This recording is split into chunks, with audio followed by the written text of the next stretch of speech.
तो जब भगवान वहां पर पहुंचे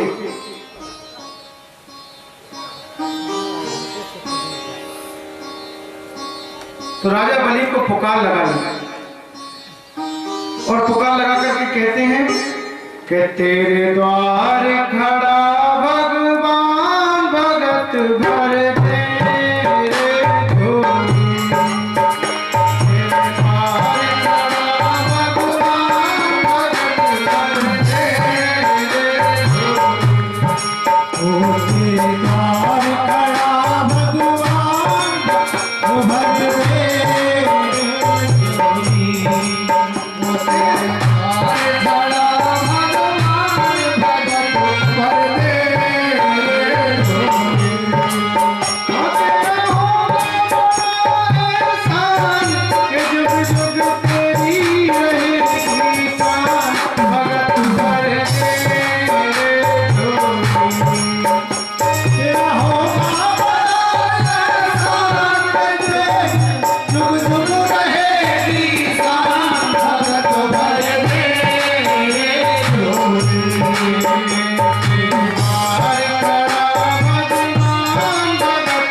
स्वरूप को देख करके मोहित हो गए हैं। इतना सुंदर स्वरूप है भगवान का। और पूछते हैं कि कहिए ब्राह्मण देव क्या चाहते हैं। कहते हैं कि राजन,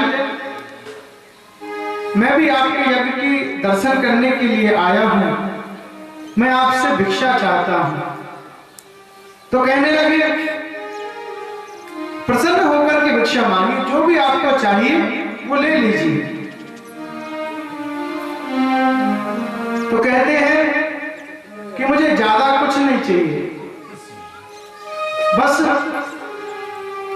3 पैर पृथ्वी नाप दीजिए।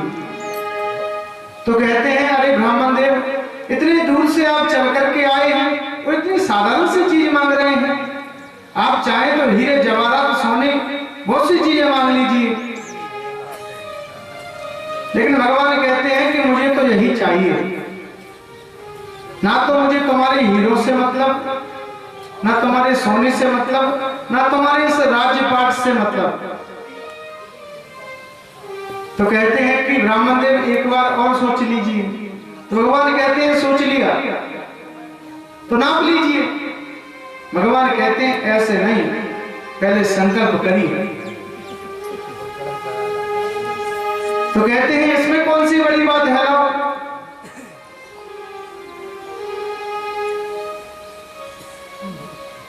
बंधुओं, संकल्प करने के लिए शुक्राचार्य को बुलवाया है। शुक्राचार्य देखकर ही समझ गए हैं, क्योंकि तप करने वाले हैं तो अपनी दिव्य दृष्टि से देखा है कि कोई और नहीं, ये तो वही छलिया विष्णु है। ये देवताओं की सहायता करने के लिए आए हैं और असुरों का नाश करने के लिए आए हैं। राजा बलि से कहा सावधान, जिन्हें तुम छोटा ब्राह्मण समझ रहे हो, छोटे ब्राह्मण नहीं हैं, ये देवताओं के सहायक हैं। तो राजा बलि कहते हैं कि आज तो मेरे भाग्य धन्य हैं, अगर स्वयं भगवान विष्णु मेरे दरबार में भिक्षा लेने के लिए आए हैं तो इससे बड़ा सौभाग्य मेरे लिए और क्या हो सकता है।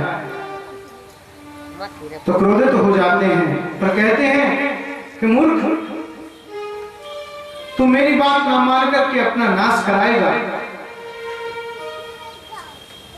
तो कहते हैं कि चाहे भगवान हो अन्यथा ना हो, लेकिन मैंने संकल्प किया है और एक बार जो मैंने संकल्प कर लिया उसे मैं पूर्ण करके ही रहूंगा। तो क्रोध में आकर के जो शुक्राचार्य हैं वो श्राप देते हैं कि जाओ, आज से तुम लक्ष्मी विहीन हो जाओ। हाथ जोड़ करके सिरोधार्य किया है श्राप को और कहा है कि भगवान नाप लीजिए। जैसे ही भगवान नापने को तैयार हुए, इतने बढ़ते चले गए, इतने बढ़ते चले गए, इतने बढ़ते चले गए, आकाश से भी ऊपर निकल गए। अब राजा बलि समझ गए कि आज मेरा एक तरफ तो सब कुछ लुट जाने को है और एक तरफ मुझे सब कुछ मिल जाने को है, क्योंकि मैं एक प्रकार से अमर होने वाला ही हूं कि साक्षात बांके बिहारी आज मेरे दरबार में भिक्षा लेने के लिए आए हैं। तो दोनों पैरों से सभी लोग नाप लिए, कुछ भी नहीं बचने दिया बंधुओं। अब जब तीसरा पैर नापने को हुए तो कहते हैं कि राजा, जो संकल्प लिया है उसके लिए पूर्ण करो, तीसरा पैर कहां पर रखूं? तो राजा बलि ने कहा कि भगवान मैं भी ऐसा वैसा भक्त नहीं हूं, अगर संकल्प लिया है और संकल्प लेने की शक्ति सामर्थ्य रखता हूं तो पूर्ण करने की भी सामर्थ्य रखूंगा। ये आपका तीसरा पैर मेरे सर पर रख दीजिए, मैं आपके चरण सिरोधार्य करता हूं। बोलिए वृंदावन बिहारी लाल की जय। भगवान ने जो तीसरा पैर है राजा बलि के सर पर रखा है और उनको हमेशा के लिए बंधुओं मान लीजिए कि अमर कर दिया है, उसके भक्त की भक्ति को अमर कर दिया है। हम सभी जानते हैं कि नाना प्रकार से भगवान की इस भक्त वत्सलता का और राजा बलि की इस भक्ति का प्रमाण सुनने को मिलता है। एक बार कहिए श्री राधे। बंधुओं, इस कथा को श्रवण कर दोनों चीजें प्राप्त होती हैं।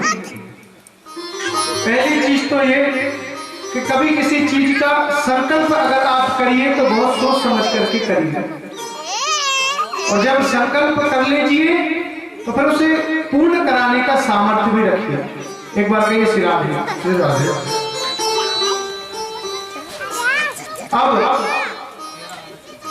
कथा आई है।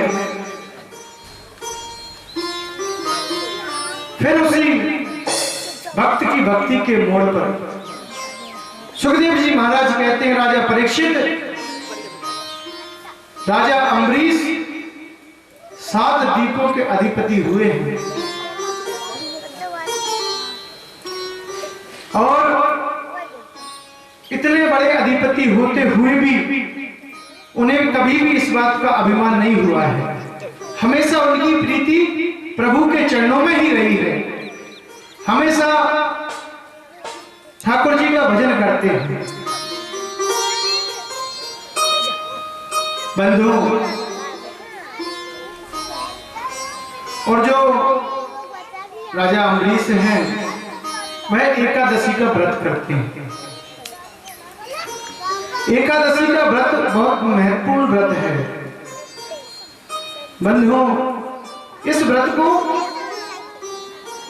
जो भी भाई बहन करते हैं या जो भी संसारी व्यक्ति करते हैं, उन्हें भगवान के चरणों की प्रीति प्राप्त होती है। एक बार कहिए श्री राधे। श्री राधे। भगवान के चरणों की प्रीति इसलिए प्राप्त होती है कि जो एकादशी है वह प्रभु से ही प्रकट हुई है।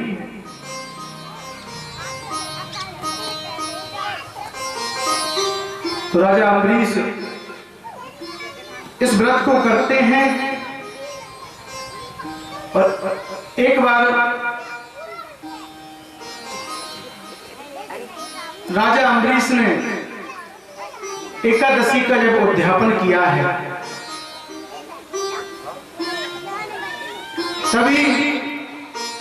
सभी ब्राह्मणों को दान दे करके, सभी ऋषि मुनियों को संतुष्ट करके, और जब भोजन ग्रहण करने के लिए, व्रत खोलने के लिए राजा अम्बरीश तैयार हुए हैं, उसी समय वहां पर दुर्वासा ऋषि आए हैं। दुर्वासा ऋषि को नमस्कार करके, चरण वंदन करके महाराज अम्बरीश खड़े हुए हैं और प्रसाद पाने का आग्रह किया है। संध्या काल का समय है, इसलिए ऋषि दुर्वासा संध्या वंदन के लिए चले जाते हैं। जब ब्राह्मणों ने देखा कि आधी घड़ी ही शेष रह गई है, तो उन ब्राह्मणों से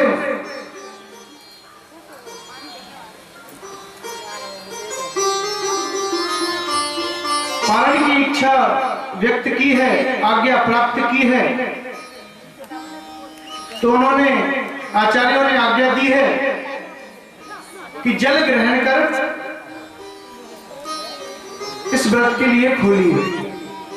जैसे ही हाथ में जल लेते हैं, उसी समय दुर्वासा ऋषि वहां पर आ जाते हैं। एक बार कहिए श्री राधे। श्री राधे। देख करके सोचने लगते हैं कि निश्चित ही इन्होंने मुझसे पहले भोजन कर लिया है, और क्रोध में आ जाते हैं बंधुओं।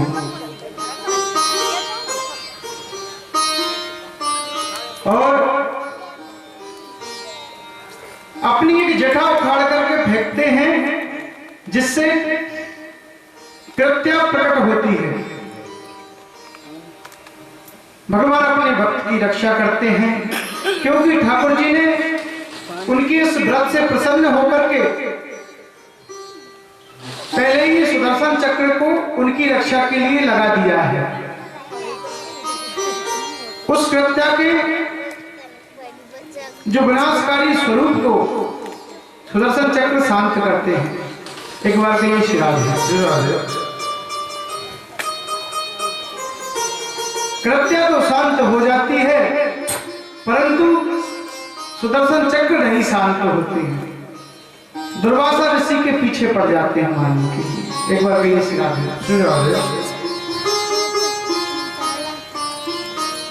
दुर्वासा ऋषि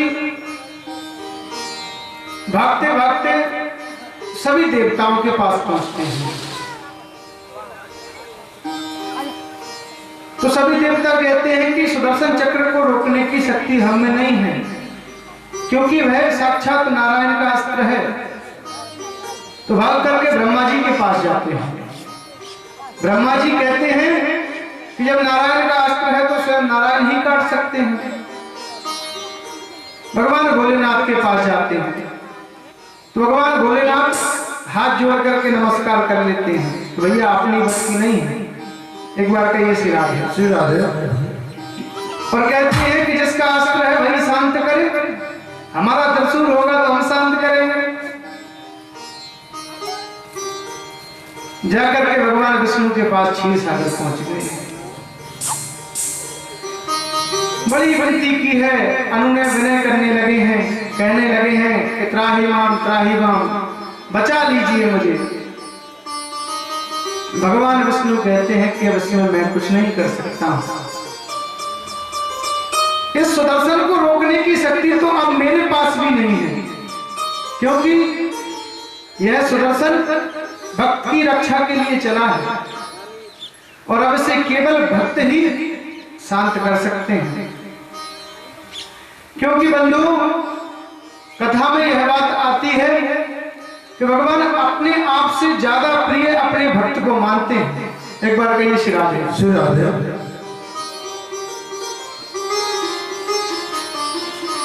जो आज्ञा दी भगवान नारायण ने, तो दौड़ते हुए महाराज अम्बरीश के पास पहुंचे हैं।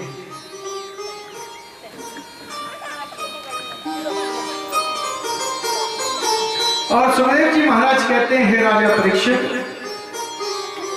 एवं भगवतादिष्टो दुर्वासाचक्रता पितः अम्बरीश मुपावृत्य तत्पादौ दुखितो गृहीतः।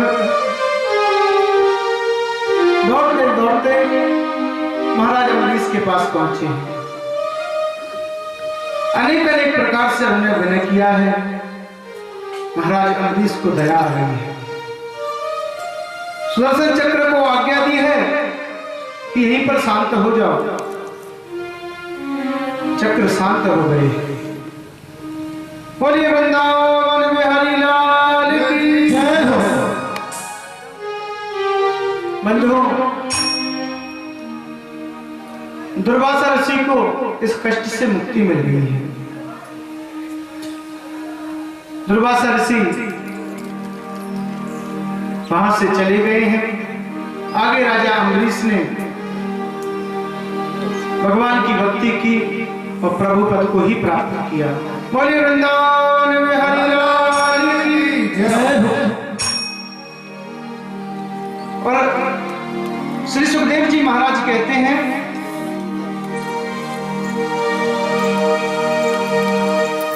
कि जो राजा हरिश्चंद्र हैं, उनके कुल में महाराज सगर हुए हैं और उन्हीं के कुल में भागीरथ हुए हैं, जिन्होंने मां भागीरथी को अपने जो पितृदेव हैं उनकी मुक्ति के लिए पृथ्वी पर उतारा है।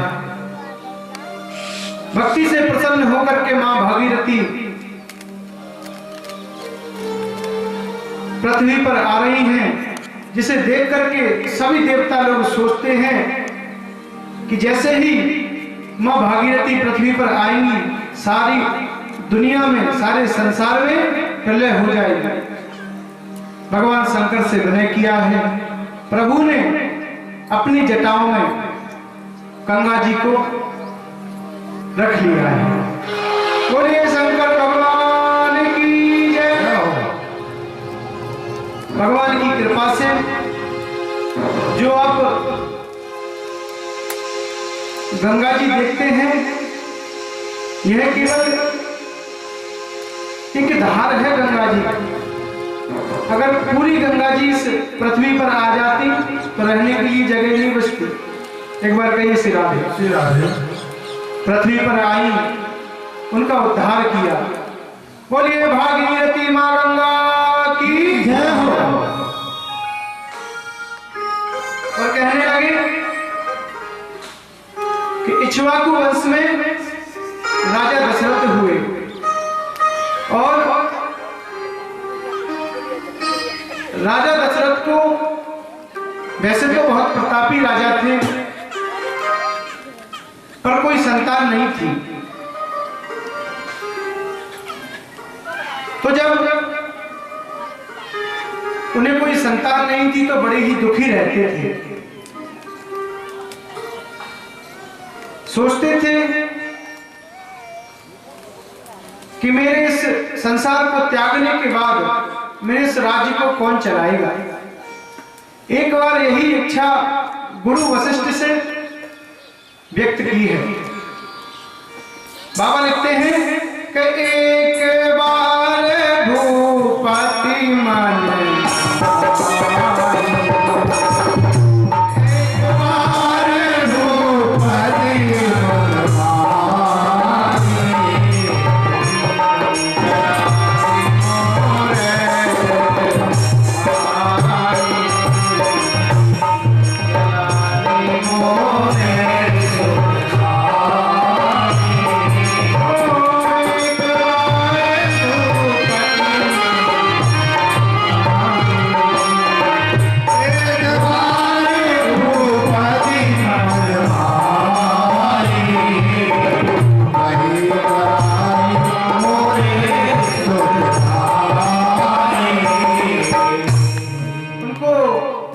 गिलानी हुई है मन में कि मेरे कोई पुत्र नहीं है। तो बुलवाया है गुरु वशिष्ठ को और अपनी चिंता बताई है। बाबा कहते हैं कि निजे दुख सुख सब गुरु आयो, निजे दुख सुख सब गुरु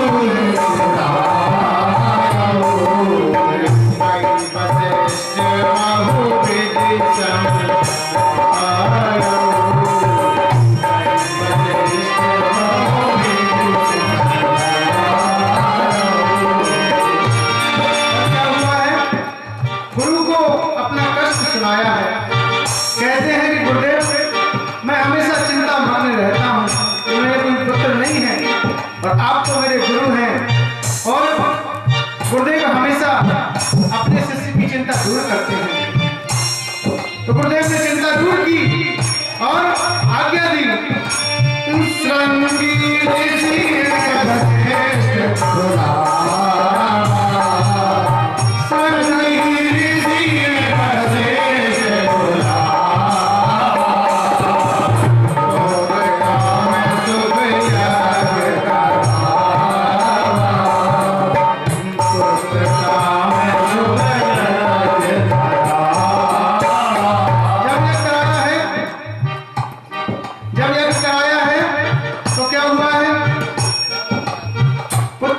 कराया है। अग्निदेव एक खीर का कटोरा लेकर के प्रकट हुए हैं। कहा है सभी रानियों में बांट दो। सभी रानियों में बांट दिया है। अग्निदेव का आशीर्वाद प्राप्त हुआ है और माता कौशल्या को आकर के प्रभु नारायण ने दर्शन दिए हैं और कहा है कि मैं आपके गर्भ से आपका पुत्र बनकर के जन्म लूंगा। एक बार कहिए श्री राधे। तो क्या हुआ है, नवमी आई है और उस नवमी के दिन बाबा लिखते हैं नवमी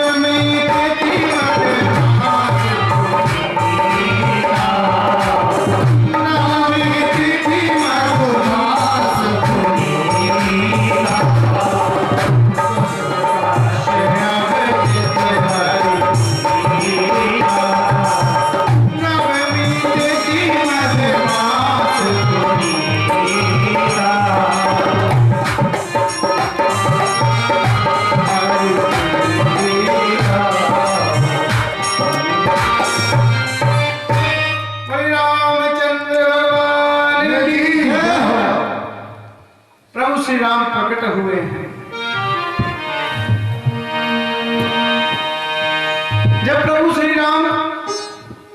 चलने के लायक हो गए हैं तो धीरे धीरे चलते हैं।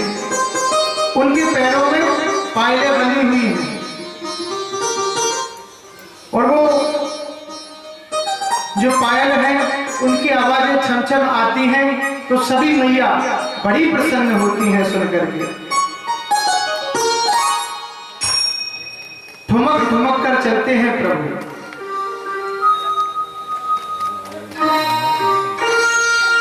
ठुमक ठुमक पग चलत कन्हैया रे, ठुमक ठुमक पग चलत कन्हैया रे,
मैया बड़ी ही प्रसन्न होती है।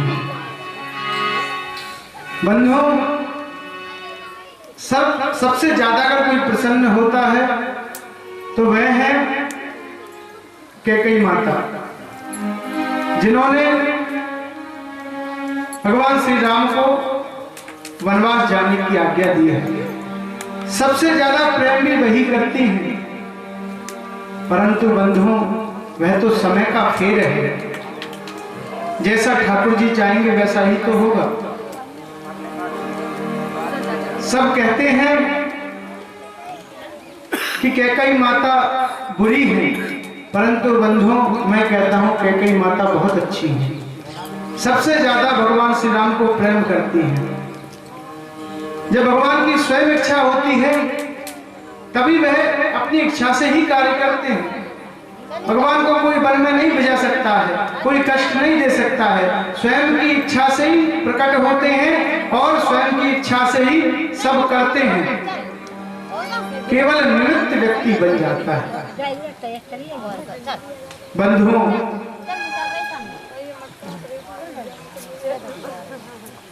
जब धीरे धीरे समय व्यतीत होता गया, भगवान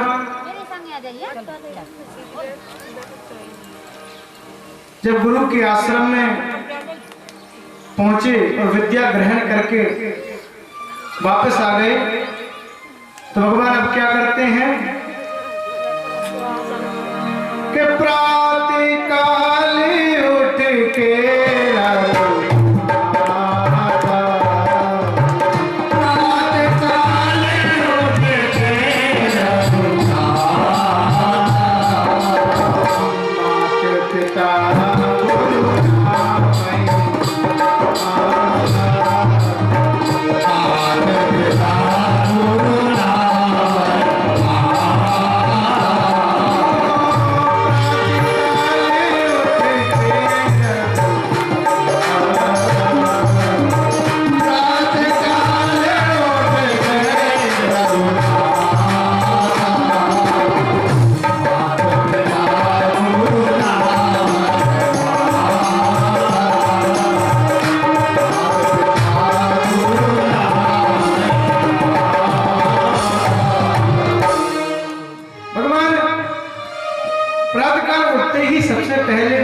अपने माता और पिता को सुख देने के लिए जाकर के उनके चरणों में शीश नवाते हैं और उन्हें प्रणाम करते हैं। देख करके बहुत प्रसन्न होते हैं। बंधुओं, प्रभु श्री राम ने कभी भी अपने जीवन में मर्यादा का उल्लंघन नहीं किया है, इसलिए भगवान मर्यादा पुरुषोत्तम कहलाते हैं। समय जब व्यतीत होने लगा, एक दिन विश्वामित्र पधारे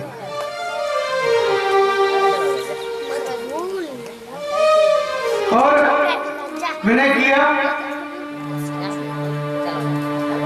कि युद्ध करने के लिए हमें जो क्षत्रिय राजा हैं, आपके दोनों पुत्र राम और लक्ष्मण, उनकी आवश्यकता है। जब हम यज्ञ करते हैं उस समय निशाचर हम पर आक्रमण कर देते हैं और यज्ञ विध्वंस कर देते हैं। जो इतना सुना राजा दशरथ ने कि राम और लक्ष्मण को ले जाने की बात करते हैं, तो क्या कहते हैं कि राम लक्ष्मण न मांगो मुनि जी, राम लक्ष्मण न मांगो मुनि जी, राम देने के काबिल, राम लक्ष्मण न मांगो मुनि जी, राम लक्ष्मण न मांगो मुनि जी,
तो वशिष्ठ मुनि ने समझाया है, कहा है कि यह केवल आपके पुत्र नहीं है, इनका जन्म ही इस चीज के लिए हुआ है, तो आप निसंकोच होकर के उन्हें उनके हवाले कर दीजिए। बंधुओं, विश्वामित्र के साथ किया है राजा दशरथ ने, पर थोड़े दुखी हुए हैं। प्रभु जब उनके साथ में पहुंचे हैं तो सबसे पहले जो सबसे ज्यादा परेशान करती है ताड़का, उनके पास भगवान को लेकर के पहुंचे हैं और कहा है कि इस राक्षसी ने ही सबको जन्म दिया है, यही सबकी माता मान लेना। भगवान ने कहा कि सबसे पहले इसका ही वध किया जाए। तो पहुंच गए और पहुंच करके भगवान ने प्रत्यंचा चढ़ा ली है और बाबा लिखते हैं कि एक ही बाण प्राण हर,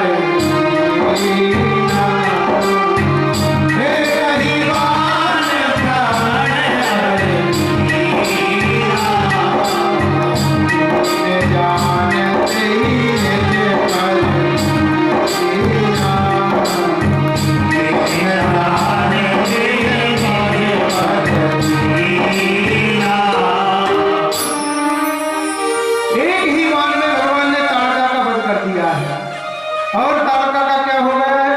गोविंदाय नमो।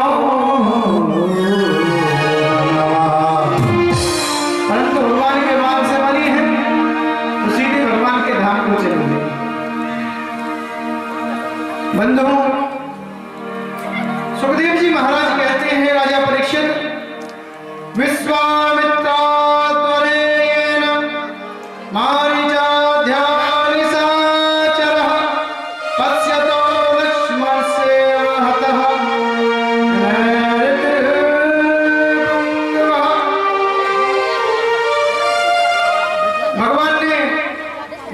स्वभाव आदि सबका वध किया है, क्योंकि प्रभु का अवतार ही इसलिए हुआ है।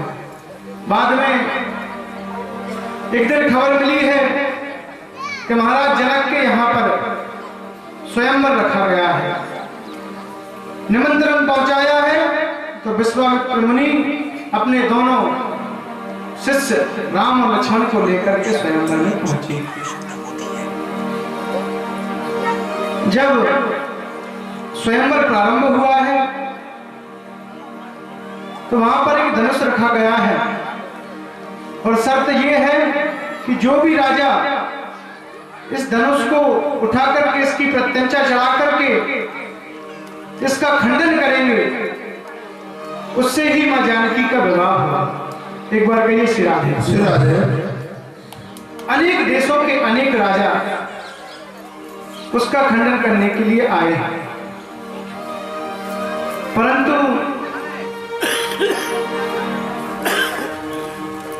बंधुओं, जब सभी राजा उसको उठाने में असफल हुए हैं तब जनक जी महाराज चिंतित हुए हैं और कहने लगे हैं कि शायद ये जो पृथ्वी है वह वीरों से खाली हो गई है।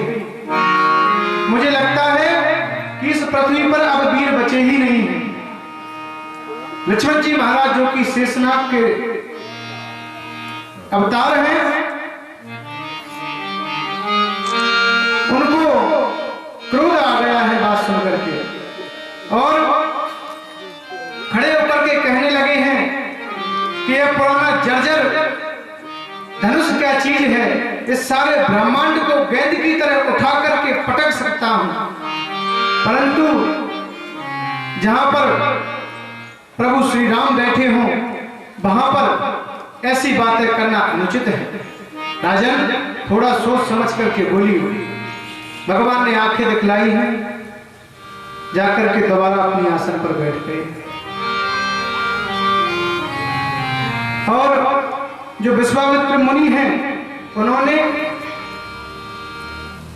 आज्ञा दी है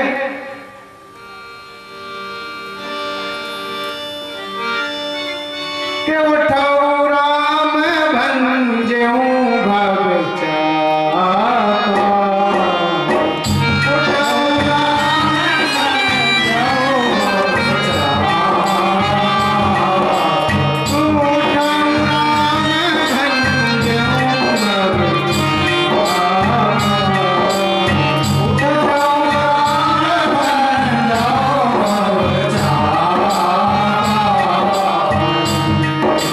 जनक राम मिटऊ राम जनक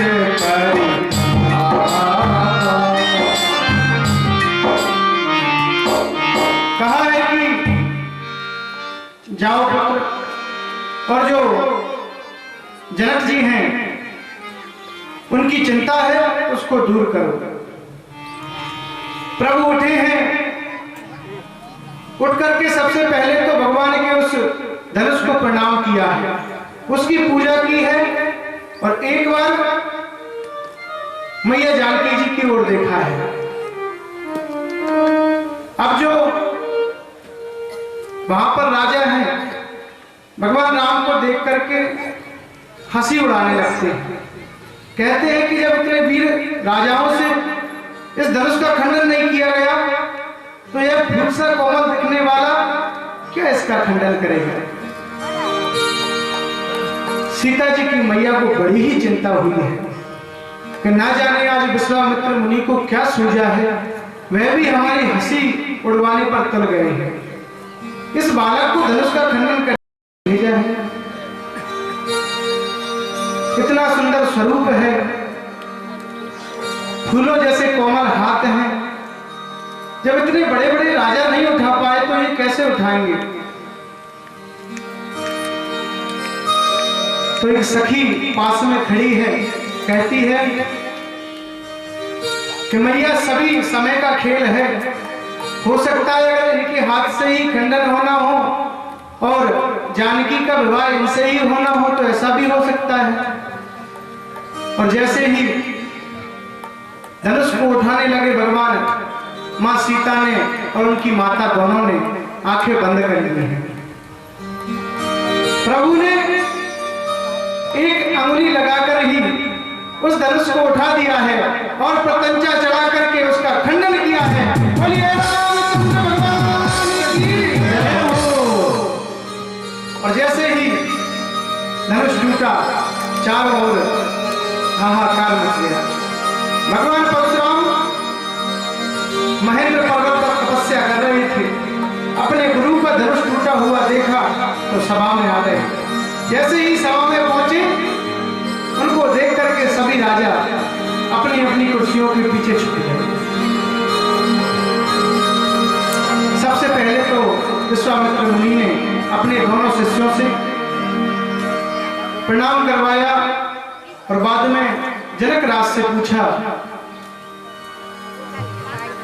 कि हे जनक, बतलाओ ये जो धनुष है उसको किसने तोड़ा है।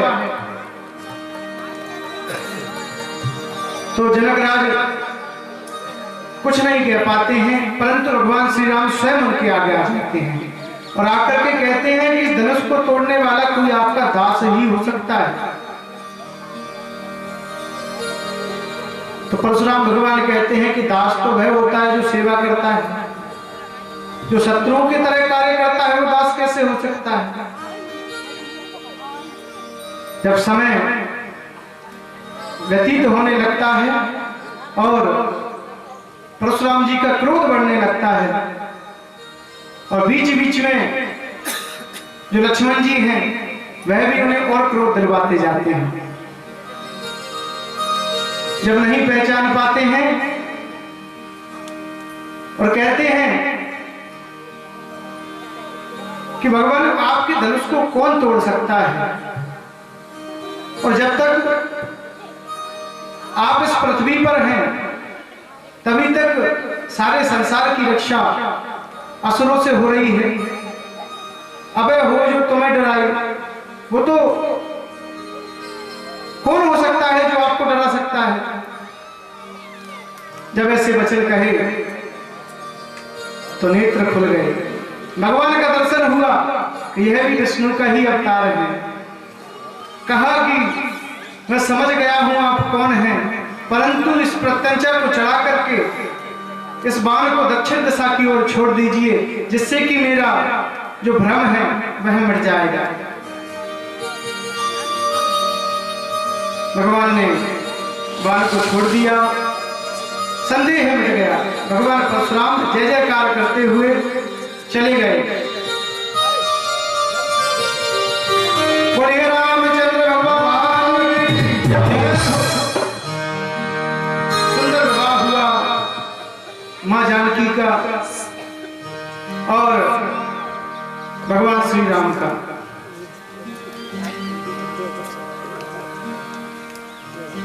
इसके बाद वापस अयोध्या लौट करके आए। समय की गति पलटी और जो मंत्रा है उसने कैकेयी जी को भड़का दिया और जो वरदान दशरथ जी ने मांगने को कहे थे वो यहाँ पर जाकर के मांगे हैं। और भगवान श्री राम को कहा है कि आज से 14 वर्ष के लिए तुम्हें अयोध्या छोड़नी पड़ेगी और एक वनवासी की तरह रहना पड़ेगा। माता और पिता की आज्ञा सिरोधार्य की है।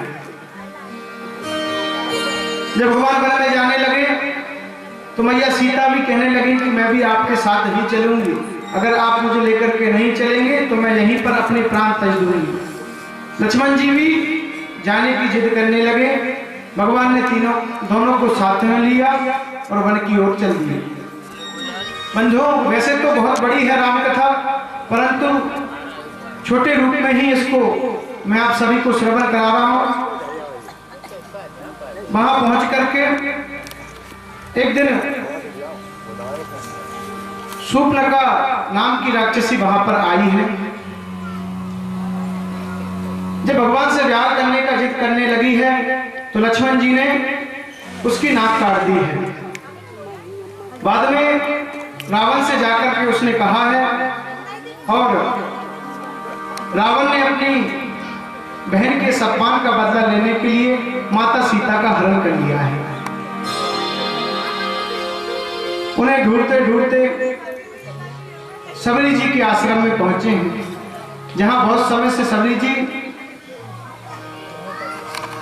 उनकी प्रतीक्षा कर रही हैं, भगवान की राह देखती हैं और कहती हैं कि रामा रामा रटते रटते रामा रामा रटते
ज्ञान सुनाए और आगे चल दिए। महाराज सुग्रीव से मित्रता हुई, हनुमान जी महाराज मिले, प्रभु के दास बने और मैया सीता की खोज प्रारंभ हुई।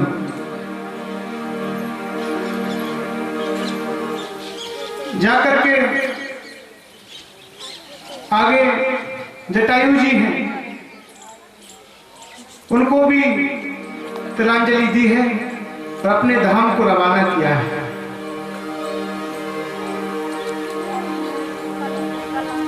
बंधुओं, हनुमान जी महाराज से सुग्रीव महाराज ने कहा है कि आप सभी वानर मेरे साथ चलिए, हम मैया सीता की खोज करेंगे। सभी वानर चल दिए हैं। जब ज्यादा समय तक नहीं ढूंढ पाए हैं, तब संपाति ने पता बताया है। हनुमान जी महाराज वहां पर विराजमान हैं, परंतु उदास बैठे हैं और जामवंत जी से ने हनुमान जी महाराज से उदास होने का कारण पूछा है कि जामवंत मैं पूछाऊं,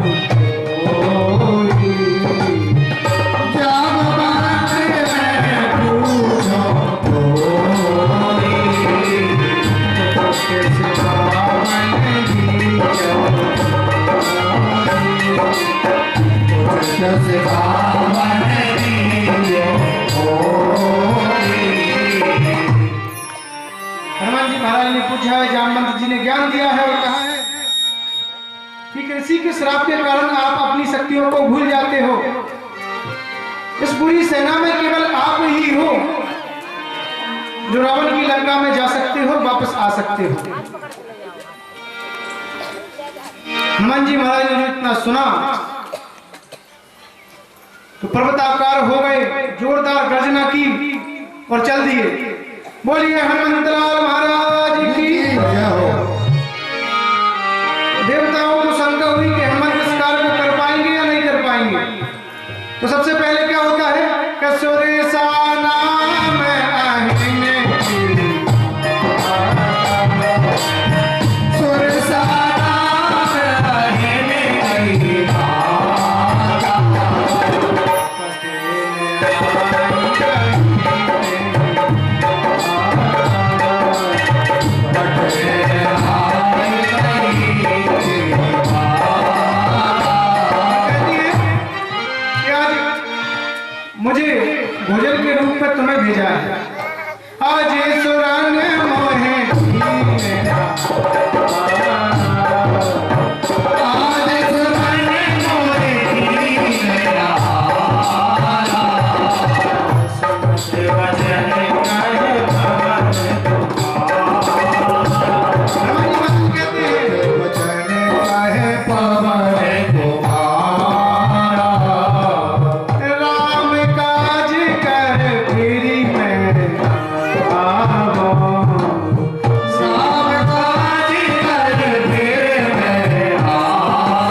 जी का प्रहार की नीचे गिर गए।